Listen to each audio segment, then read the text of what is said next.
ICMR और Bharat biotech ने corona vaccine का दिल्ली के एम्स अस्पताल में फेज 1 और 2 का ट्रायल करने वाले डॉक्टर संजय राय ने स्वदेशी वैक्सीन और ऑक्सफोर्ड यूनिवर्सिटी की वैक्सीन ट्रायल रोकने पर एबीपी न्यूज से एक्सक्लूसिव बातचीत की है। कम्युनिटी मेडिसिन के डॉक्टर संजय राय के मुताबिक वैक्सीन आने में वक्त लगेगा और वैक्सीन अगले साल से पहले संभव नहीं है, फिर चाहे वो किसी भी देश की क्यों ना हो। वैक्सीन कब तक आएगी? कब तक आ जाएगी वैक्सीन? इस सवाल का जवाब किसी के पास नहीं हो सकता, क्योंकि इसके कई फेज होते हैं। फेज 1 की सफलता के बाद दूसरा फेज शुरू होता है और उसकी सफलता के बाद तीसरा फेज शुरू होता है।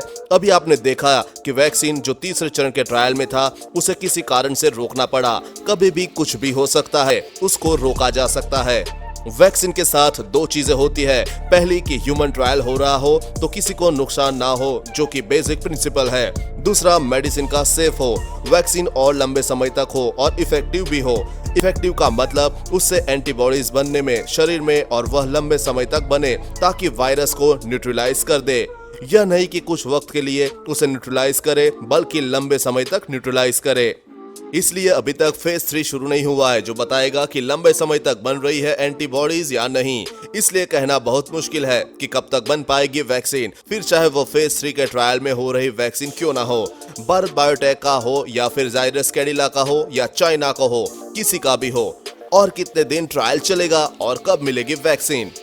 फेज 1 के साथ साथ फेज 2 भी साथ साथ चल रहा है। 12 सेंट्स और जहां ट्रायल चल रहे हैं फेज 1 के बाद फेज 2 और फिर उसके बाद फेज 3। इन तीनों की ओवरऑल सफलता के बाद सब कुछ अच्छा रहा और बिल्कुल प्लान के मुताबिक चलता रहा तो कोई भी वैक्सीन अगले साल के शुरू तक आने की संभावना है, फिर चाहे वह किसी का भी हो।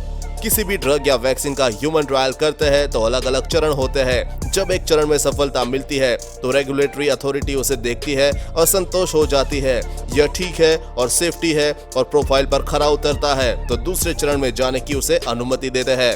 अगर वही फेल हो गया तो आगे जाने की अनुमति नहीं होती। सेफ्टी प्रोफाइल को जांचने के बाद ही अनुमति मिलती है। आपको ये खबर कैसी लगी नीचे कमेंट बॉक्स में लिखकर बताएं। वीडियो को लाइक और अपने दोस्तों के साथ शेयर करना ना भूलें। साथ ही कोरोना वायरस की वैक्सीन से जुड़ी हर खबर सबसे पहले पाने के लिए चैनल को सब्सक्राइब कर लें।